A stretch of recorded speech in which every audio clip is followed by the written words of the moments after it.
Për 10 vjet do kërkohen drejtat e burrave, sa aq shumë po avancojnë drejtat e grave që për 10 vjet do kërkojnë drejtat e burrave.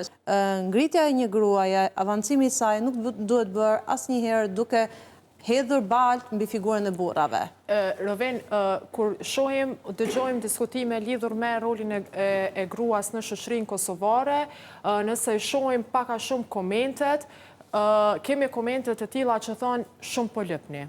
Po, kjo është, jeni qupe, shumë për lypni. Po, jeni qupe, shumë për lypni. Qa po bëni kështu? Sot e dëgjova një shprehje që thoshte për 10 vjet do kërkohen drejtat e burrave. Sa aq shumë po avancojnë drejtat e grave që për 10 vjet do kërkojnë drejtat e burrave. Shiko, normalisht, kur avancohet një kategoria tjetër ndihet e kërcënuar. Kërcënohet, le ta quajmë, autoriteti edhe institucioni që ka në familje. Pra, avancimi i grave mund t'i bëj pak një konfuzitet edhe në familje, sepse më para një grua ka pas angazhimin e saj vetëm në ambientin e familjes, në rritjen dhe edukimin e fëmijëve, ndërkohë sot një grua, përveç rritjes dhe edukimit të fëmijëve, mund të merret edhe me shumë çështje tjera, por mund të merret edhe me rritjen dhe avancimin e saj profesional.